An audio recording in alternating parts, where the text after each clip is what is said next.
लोक परलोक ये सब कूड़ा करकट की तरह बाहर हो जाता है। इसका कोई महत्व नहीं। पागल आदमी गाली दे या वंदना करे, उसका कोई महत्व होता है क्या? ये सब भातुल बातुल भूत विवश मतवारे, ते नहीं बोले ही वचन विचारे, तिनकर कहा सुनी नहीं काना, परमार्थ का पथी की बातें सुनता है क्या? है मुस्कुरा दिया, हट दिया, चल रहे। ये सब प्रपंची लोगों की प्रपंच बातें भक्त थोड़ी सुनते हैं। भक्त के कान होते हुए भी वो बहरा होता है, उसको सिर्फ भगवान की चर्चा, भगवत मार्ग की बातें, नाम सुनाई देता है, इसके अलावा वो शांत रहता है। सब कौन सी बाधा ऐसी है जो हमारे चित्त को क्षोभ पहुंचा सके? चित्तचोर में हमारा लगा हुआ है और वो आनंद समुद्र है, तो कौन सी बाधा पहुंचाएगी? शरीर को हमने पहले ही त्याग दिया मृत मान करके, इसको अपना थोड़ी माना। तो शरीर की बाधाएं ही होती हैं, आत्मा में कोई बाधा पैदा नहीं कर सकता। समझ पा रहे हो आप? शरीर में ही हो इसलिए तुमको सब बाधाएं लग रही, और शरीर बाधाओं का घर है, इसलिए हमने पहले उसे त्याग दिया। ये शरीर केवल भगवत प्राप्ति के लिए ही है, बस इतना मानकर इससे अपनापन किया तो कोई परेशानी नहीं। अपमान हो रहा है तो इसका प्रारब्ध है, हम तो दृष्टा मात्र देख रहे हैं कि क्या हो रहा है। सम्मान हो रहा है, इसका प्रारब्ध है। रोग बढ़ रहा है, इसका प्रारब्ध है। सुख हो रहा है, इसका प्रारब्ध है। हम तो सुख दुख रोग शोक हर्ष द्वंद्वों से अतीत, हमारा क्या बिगड़ जाएगा? अब जब तक ये ज्ञान नहीं होगा तब तक तो पीसना ही पड़ेगा ना। द्वंद्व पीसते रहते हैं, ये द्वंद्वों की चक्की सबको पीसती रहती है। बलवान बनो, नाम जप करो, कहीं कोई संकट नहीं। क्या परेशानी? आप बोलो इस समय क्या परेशानी? आप बोलो इस समय आपको क्या परेशानी है? क्यों? क्योंकि आपने इस समय किसी भी परेशानी को स्वीकार नहीं किया है। आप इस समय सत्संग स्वीकार किए हैं, इसलिए आपको आनंद है। और यही स्वीकृति बराबर रखो तो क्या परेशानी है? चलो ऐसे ना समझो तो ऐसे समझो कि हमारी धुलाई हो रही है। कपड़ा जब धोबी धोता है तो थोड़ा पीट पाट लगानी पड़ती है ना। तो हमको भगवान के पास जाना, भगवान है परम पवित्र, हमारे द्वारा बड़े अपवित्र कार्य हुए जन्म जन्मांतरों में। बिना सहे कोई महात्मा नहीं होता। महात्मा का पहला लक्षण है तितिक्षवः, सहनशील। मात्रा स्पर्शास्तु कौन्ते शीतोष्ण सुख दुखदा आगमा पायनो अनित्यास्तास्तितिक्षस्व भारत। इनको सहना है। जब हम मृत्यु को वर्ण किए हुए बैठे तो हमारा अपमान या गाली या रोग ये सब क्या है? कुछ नहीं। जब हमने मृत्यु जैसे महान दुख को वर्ण कर लिया प्रभु के लिए, अब हमें क्या दुख है? कोई परेशानी नहीं। कीड़ा लग जाए, गलने लगे शरीर, लोग गालियां दे, निष्कासित कर दिया जाए, तिरस्कार हो जाए, इनका कोई मतलब नहीं है। अब मतलब रख रहे हो तो रो बैठो, दुखी हो, उद्विग्न हो। अरे तुम्हें कोई छू रहा है क्या? तुम्हें कौन छू रहा है? तुम्हारे शरीर की पिटाई हो तो भी तुम्हें कोई नहीं छू सकता। आपका स्वरूप क्या है और शरीर क्या है? तो शरीर के लिए बैठे रहोगे। बुढ़ापा आ गया, जीवन भर इसको प्यार करते हुए, अब तो छोड़ो इनको। ये दुनिया का प्रपंच लादे हुए है ये शरीर। शरीर से केवल भगवत कार्य, भगवत भाव, भगवत मार्ग, बस इसका कोई महत्व नहीं है। सबकी ममता ताग बटोरी, मम पद मनहि बांध बर डोरी। हमारे तो सब कुछ प्रभु है।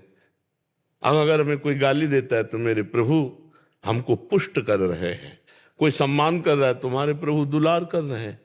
दोनों में हमें कृपा और दुलार नजर आता है। जैसे कोई नमस्कार कर रहा है, कोई दुलार कर रहा है, मेरे प्रभु की दुलार वृत्ति है। गाली दे रहा, अपमान कर रहा, पीट रहा, मेरे प्रभु की कृपा वृत्ति है। मुझे पावन किया जाता है, मुझे पुष्ट किया जाता है। दुख होना ये भक्त के जीवन में नहीं। बड़ी से बड़ी भारी विपत्ति में भी, भारी संकट में भी दुख नाम की चीज नहीं। हम प्रभु से जुड़े, आनंद समुद्र से जुड़े, अब भी रोए, अब भी दुखी रहे यार। तो भजन काहे को कर रहे थे? भजन इसलिए नहीं किया जाता कि कोई संकट ना आवे, कोई विपत्ति ना आवे, कोई रोग ना आवे, कोई शोक ना आवे। सब आओ मिलके, सब मिलके हमारे ऊपर रहो, लेकिन हम तुम्हारे पे ना रह के प्रभु में रहें, इसलिए भजन। और जहां प्रभु में मन है ना, चित्त है ना, तो हर समय आनंदित रहता है। हर समय कोई अपमान करे, कोई मान करे, कोई दुख आवे, कोई सुख आवे, इसी को से तो लड़ना हमारी साधुता है। साधन चाहे गृहस्थी हो चाहे विरक्त हो, परमार्थ का तो साधन वही। इससे लड़ा नहीं, रो, अभी तो कुछ आया ही नहीं है। अभी तो अभी सूचना मिल जाए तुम्हें कैंसर हो गया तो भजन ही नहीं होगा।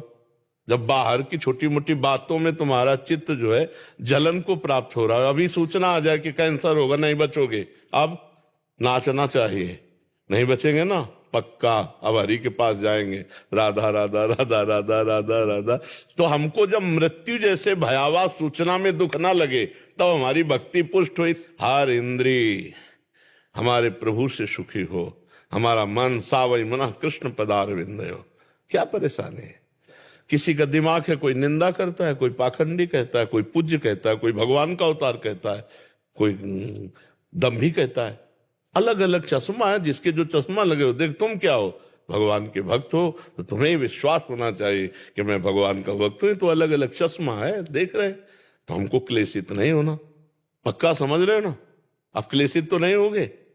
हाँ, जब कोई गाली दे, निंदा करे, अपमान करे, प्रतिकूलता करे, तो उस समय भागो भगवान की शरण में। हे नाथ, हे करुणा में बचाना। शब्दों के बाण चल रहे, नाथ आप बचाना, राधा राधा राधा। तो उसी समय प्रभु ऐसा ज्ञान बल दे देंगे कि आप बच जाओगे।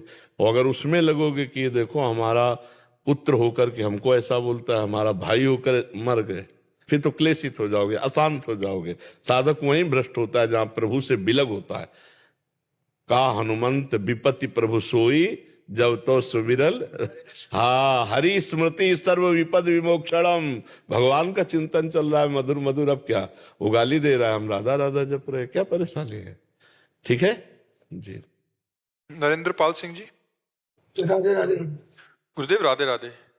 गुरुदेव, भगवान शिव अपने भक्तों की भक्ति का ट्रांसफर करते हुए देखे गए हैं कि मतलब जैसे उनके अनन्य भक्त रहे, आप भी रहे, इन्होंने आप लिखा है, और भी काफी दूसरे भक्तों को देखा जो ऐसे रहे, उनको फिर भक्ति मार्ग पे भेज दिया। महाराज जी, उधर ही क्यों न स्थित कर दिया उनको? बगीचे में हर पुष्प थोड़ी सेवा में पहुंच जाता है। क्यों? पूरे बगीचे में अब वो तो माली का है कि जो मन में आया, फूल देखा और चमका फूल, तो उसको उठाया, श्री जी तक पहुंचा दिया। अब हर फूल तो माली का नहीं पहुंच जाता कि वो श्री जी के श्रृंगारे में लगे जाके। कुछ फूल जाते हैं 100 यात्रा में, नहीं 100 यात्रा में फूल, कुछ सुहागिनी के सौभाग्य में, कुछ लाडली के श्रृंगार में। बगीचा है संसार।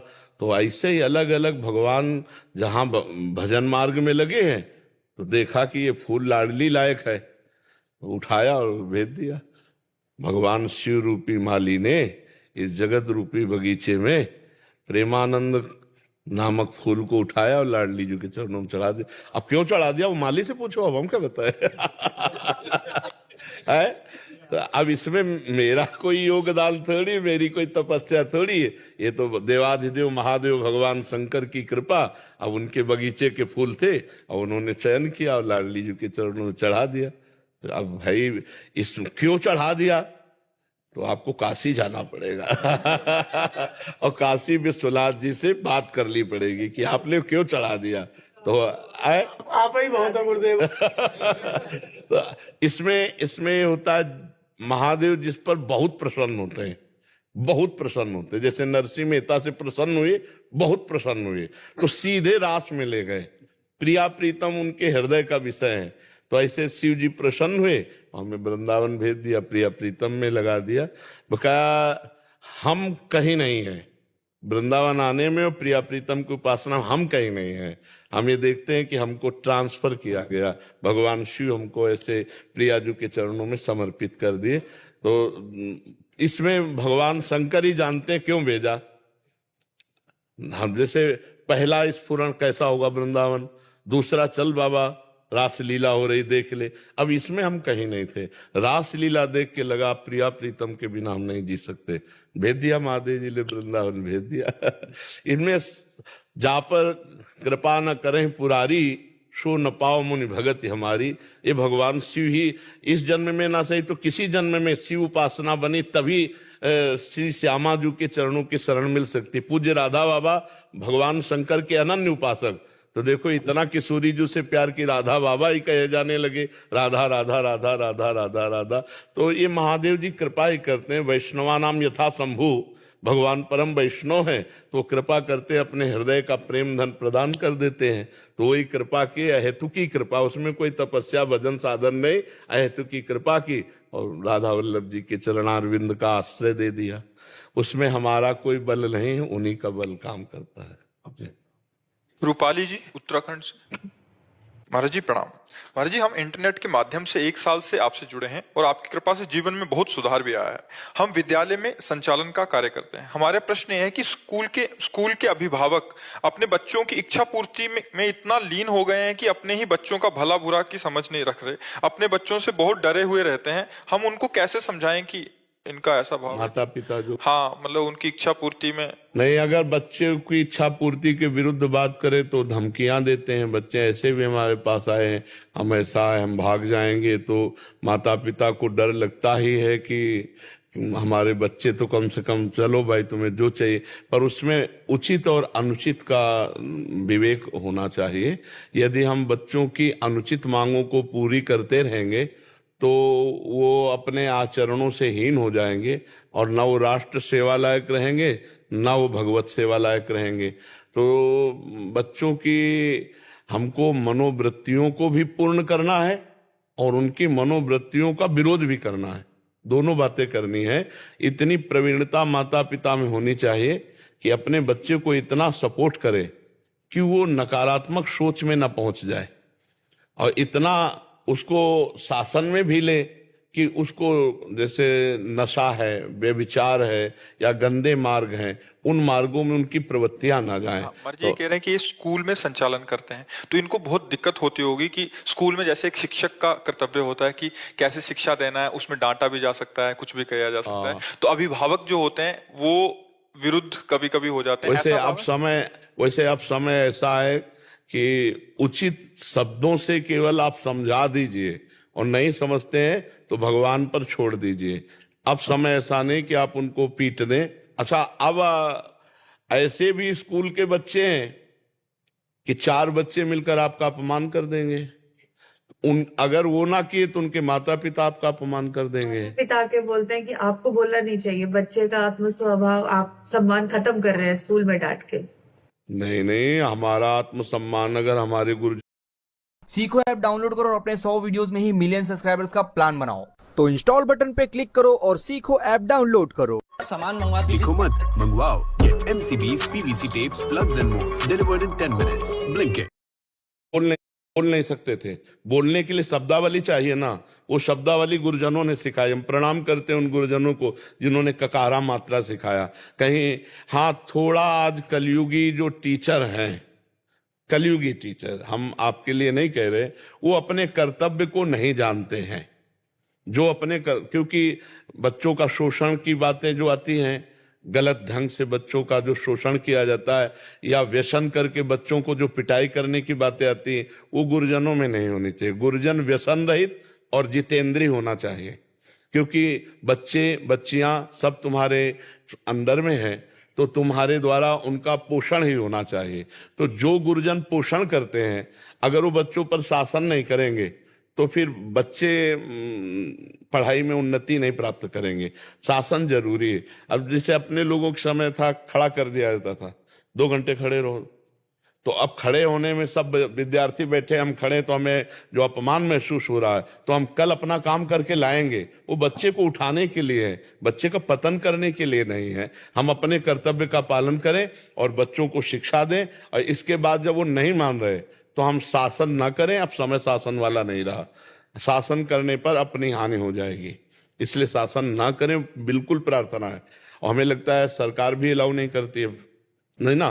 तो बस जितना आप पढ़ा सकती हैं ईमानदारी से पढ़ाइए, और जितना आप मृदु शब्दों से उनको बता सकते हैं कि आप गलत हैं, आप अपना सुधार कर लीजिए, इतना तक तो ठीक है। आगे दंड विधान या कठोर वचन अब नहीं, समय नहीं रह गया। इतनी सहनशीलता न परिवार में रह गई और न बच्चों में रह गई है।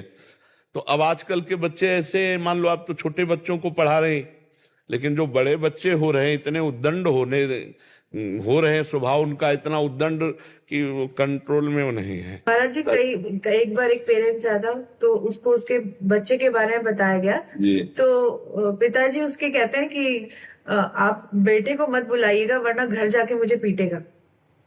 हाँ, तो आप विचार, हाँ, तो विनय पूर्वक पढ़ा दे, विनय पूर्वक।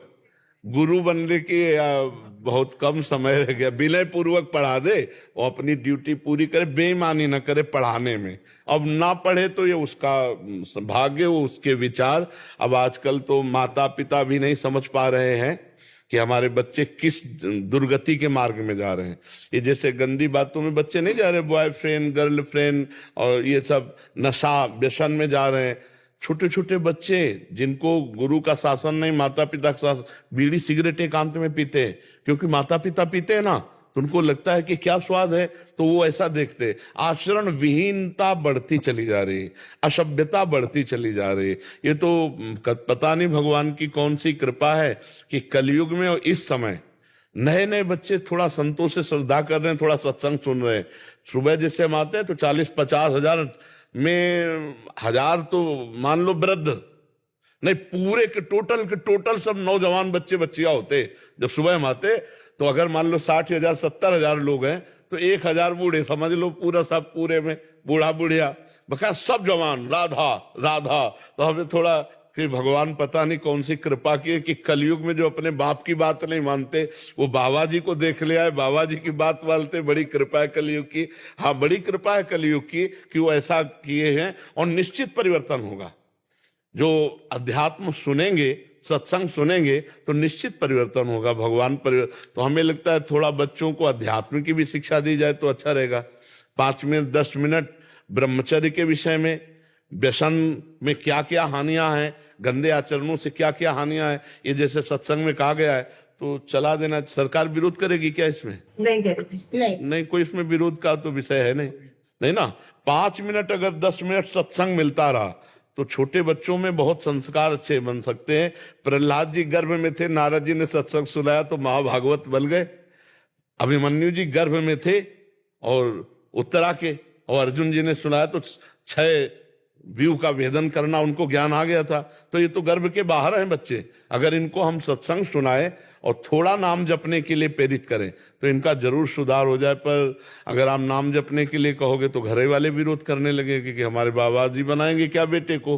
वैसे नाम जप बहुत जरूरी है। अगर 5 मिनट बच्चा नाम जप करे हर बच्चा और 10 मिनट रोज सत्संग सुन ले तो निश्चित परिवर्तन उसका होगा। पर अब ये घर वाले सहयोग दें तब है। अगर आप स्कूल में नाम जप के लिए कहोगे तो आपका विरोध शुरू हो सकता है। नहीं महाराज जी, ये रामायण करवाई थी स्कूल में तो बच्चों ने जोर जोर से नारे लगाए थे जय श्री राम। तो कई अभिभावकों का फोन आया था कि आप बच्चों को बाबा जी बना रहे हैं, जय श्री राम के नारे लगा रहे हैं। बच्चा बड़ा समय कठिन है, बस आप अपने पढ़ाई को पढ़ा दीजिए जो पढ़ाना है और आगे भगवान संभालेंगे, उन्हीं के संभाले संभलेगा। है तो बड़ा समय विचित्र है। अब जैसे नए नए बच्चे सतमार्ग की बात, पहले गुरुकुलों में क्यों रखा जाता था? पहले इसीलिए रखा जाता था कि ब्रह्मचर्य, खान पान और शास्त्रों का स्वाध्याय तो बहुत अच्छा जीवन बनता था। चाहे राजा का राजकुमार हो चाहे गरीब का बेटा हो, एक साथ पढ़ाया जाता था गुरुकुलों में। तो गुरुकुलों में आध्यात्मिक और आधुनिक दोनों शिक्षा दी जाती थी। आज हमारे स्कूलों में केवल आधुनिक शिक्षा रह गई है और ब्रह्मचर्य आदि, संयम आदि, नियम आदि की कोई, तो इसीलिए बच्चे बिगड़ते चले जा रहे हैं। और कलयुग का प्रभाव बहुत जोर से बढ़ रहा है। छोटे छोटे बच्चे इंजेक्शन लगाते हैं। 18 वर्ष 20 वर्ष के बच्चे इंजेक्शन, वो मतलब नशा का। अब बोलो उनका जिंदगी गई ना। अब वो बिना इंजेक्शन के नहीं जी सकते हैं। अब इंजेक्शन के लिए पैसा चाहिए और उसके लिए चोरी करना पड़ेगा, नहीं तो माता पिता की पिटाई करेंगे। उनको कहीं से भी मिले अर्थ में। तो ये जीवन नए बच्चों का बचा लिए भगवान, तो वही बचा सकते हैं। और क्या उपाय हो सकता है? वही बजा सकते हो, नहीं बजा सकते। भगवान बचा सकते हैं ना। हाँ भगवान, अगर बात माने तो बच सकते हैं। क्यों? हमारी बात माने तो बच सकते हैं ना। तो भगवान ने तो बुलवा रहे हैं यार, मानना चाहिए सब बच्चों को। तुम अपने दोस्तों से अच्छा व्यवहार करो और जो तो दोस्त गलत हो उनको समझाओ तुम। अरे जी, आजकल एक और जैसे सत्संग आप बोल रहे हैं ना, सत्संग शब्द भले आप पूरा मोटिवेट कर रहे हैं, बट आजकल सत्संग ऐसा समझा जाता है कि ये पुराने जमाने का बूढ़ों को सुनने का है, कथा आदि का।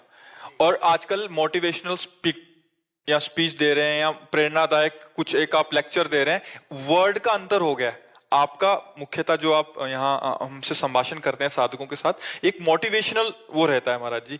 मतलब आप प्रेरणा देते हैं, नाम जप की प्रेरणा दे रहे हैं, अपने माता पिता से कैसे व्यवहार होना चाहिए, एक अपनी नौकरी में कैसे रहते हो भगवत प्राप्ति के मार्ग पे आप आगे बढ़ सकते हैं, एक बच्चे कैसे भक्ति के साथ अपनी पढ़ाई करें, आपका ये फोकस रहता है। बट सत्संग जो शब्द हो गया है, आप मतलब बाबा जी से सुन रहे हैं तो मतलब ये एकदम वैसा वो हो गया। नहीं तो आपकी जो वाणी रहती है महाराज जी, एक मतलब प्रेरणादायक रहती है हर फील्ड में महाराज जी। उसको एक सत्संग मतलब सोचते हैं भागवत जी, और यद्यपि वो तो महान वो है, बट वो आजकल की सोच। जैसे हम ये कहते हैं कि प्रत्येक बच्चा अगर 20 वर्ष तक ब्रह्मचर्य रहे, फिर आगे की भगवान जाने, 20 वर्ष तक केवल ब्रह्मचर्य रहे, तो उसका जीवन जो प्रभावशाली होगा वो खुद अनुभव कर ले। 20 वर्ष तक केवल ब्रह्मचर्य रहे। अच्छा, इसको सांसारिक मोटिवेशन बोलने वाले अब इसको क्या बोल पाएंगे? और डॉक्टरों का तो ऐसा कथन है कि हफ्ता 10 दिन में नष्ट ही करना चाहिए। अब वो तो बच्चों को और गलत मार्ग का प्रोत्साहन दे रहे हैं। अच्छा, अध्यात्म के विषय में जैसे हमने ये देखा, वो भजन है नहीं, तप है नहीं, वो गीता या भागवत के विषय में जैसे बोल रहे हैं, तो उनको ज्ञान नहीं है। शब्दार्थ, भावार्थ और रहस्यार्थ, तो ना भावार्थ उनको समझ में आ रहा है ना रहस्यार्थ। वो शब्दार्थ को पकड़कर केवल शब्द बोल देते हैं, तो उससे लाभ नहीं प्राप्त हो पाएगा। लाभ प्राप्त होगा जो आचरण में उतारे, जो तपस्या संपन्न हो, जो भजन परायण हो, तभी तो उसका उपदेश काम करेगा। नहीं तो वो उपदेश एक व्यापार मात्र हो जाएगा और वो उपदेश काम नहीं करेगा। जैसे आपने बोला कि सुबह हम जब आपके साथ आते हैं तो 50,000 लोग, बच्चे मतलब न्यू जनरेशन होती है हमारी जी, ये सभी नौकरी करते हैं, ये सभी व्यापार करते हैं, इनका सबका परिवार है, अपने अपनी फील्ड में कार्यरत हैं।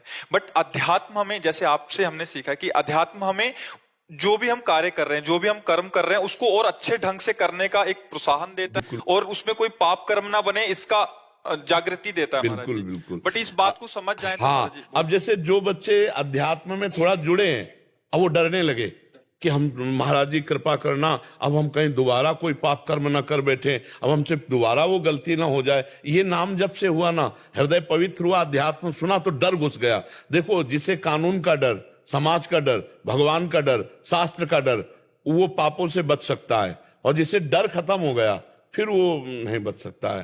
कानून का भी डर हमें बचाता है, समाज का डर हमें बचाता है, भगवान का डर, शास्त्र का डर, ये हमको पापों से बचाता है। तो ये डर हो जाना चाहिए। ये डर ही डर हरिवंशित, जिनो भ्रमय गुण सलिल पर, ये माया में गुण उसको फिसला ना सकेंगे जो नाम जप करेगा और सत्संग सुनेगा। चाहे बच्चा हो, चाहे बूढ़ा हो, चाहे जवान हो, माया सबके ऊपर आक्रमण करती है। अगर नाम जप किया जाए और सत्संग सुना जाए तो निश्चित आपका जीवन सबसे अलग होगा। एक दैवी संपदावान, एक देखो ना, ये भी तो राष्ट्र सेवा में थे, अभी जो आए, कितना सुंदर विचार है, कितने सुंदर भाव है। तो अगर इस शास्त्र से ना जुड़े हो, अध्यात्म से ना जुड़े हो, तो आते ही नहीं यहाँ। अगर जुड़े ना होते तो आते ही नहीं, और जुड़े हैं तो देखो कितने सुंदर भाव हैं। तो हमें लगता है सबको अध्यात्म से जुड़ना चाहिए। बाबा जी बनना ही थोड़ी अध्यात्म होता है। अध्यात्म होता है पवित्र चरित्र होना, संयमवान होना, नाम जप करना, परोपकार करना, माता पिता की पूजा करना, उनके शासन में रहना।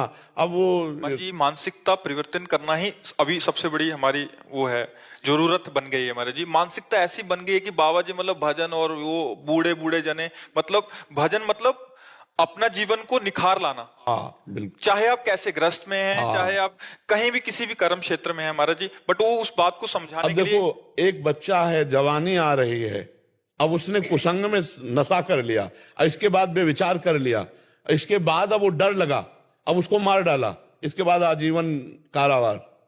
तो एक बुद्धि जो अपवित्र बुद्धि थी बिगड़ गई, उसने पूरा जीवन बर्बाद कर दिया। और अगर बुद्धि शुद्ध हो जाए तो वही जीवन पड़े उन्नति को प्राप्त हो। तो ये अध्यात्म बुद्धि सुधार सकता है, दूसरा कुछ नहीं। खान पान, रुपया, व्यवस्था सब हो सकती है आपकी आधुनिकता में, लेकिन बुद्धि को शुद्ध करना वो केवल अध्यात्म से ही होगा। नाम जप के द्वारा, सत्संग सुनने के द्वारा, शास्त्रीय शब्दों को हम सुनेंगे तो ये हमारे पापों को नष्ट करके हृदय को पवित्र करते हैं। आज देखने को मिल रहा है महाराज जी, आज लाखों परिवार जिन्होंने व्यसन छोड़ दिए, मांस, अंडा, सिगरेट जो भी करते थे। आप महाराज जी यहीं आके बोलते हैं, बाहर हमसे भी मिलते हैं तो तब समझ आती है कि नहीं, विचारों का परिवर्तन ही अगर आ जाता है सत्संग के माध्यम से तो जीवन में एक निखार। हाँ, जैसे अभी जेलर साहब से हमने यही कहा कि माइंड का परिवर्तन होना, माइंड का स्वस्थ होना अनिवार्य है। ये सब माइंड के बीमार जेल में गए, दिमाग इनके बीमार हो गए, मतलब धर्म विरुद्ध हो गए, इनका दिमाग स्वस्थ करना। तो इसीलिए वो कि जैसे प्रवचन करता है, अच्छे अच्छे धर्म की वास्तविक बात बताते हैं, तो अगर जेल पहुंचे उनको ले जाया जाए और वो बैठ करके सुने तो उनकी बुद्धि बदले। तो कह रहे हैं ऐसा करते हैं, ऐसा करते हैं। धर्म ही बदल सकता है, अध्यात्म ही बदल सकता है बुद्धि को और समाज को भी। दिनेश जी दिल्ली से। राधा वल्लभ श्री हरिवंश। श्री हरिवंश महाराज जी, आपके चरणों में कोटि कोटि प्रणाम। महाराज जी, मेरा प्रश्न है कि क्या श्री जी की कृपा से शरणागत होने पर क्या हमें पितरों के लिए पितृपक्ष में दान या जो क्रियाएं होती हैं उनको करने की आवश्यकता है, या अगर विश्वास ना हो तो कर लेना चाहिए, अगर विश्वास हो तो फिर करने की कोई आवश्यकता नहीं है। क्योंकि जब हमारे सर्वस्व श्यामा श्याम है और हम उनकी प्रतिपल आराधना कर रहे हैं तो सब पितर पुरखे सब तर जाते हैं। नहीं, देखो तुमको हम बिल्कुल सहज वार्ता में बता रहे हैं। श्री जी की शरण में होके नाम जप करने का मतलब है सीधा राष्ट्रपति से माफीनामा लेकर के और उनका कल्याण हो जाना। पितर लोक को दिव्य लोक है का, इस स्वर्ग के ऊपर पितर लोक है।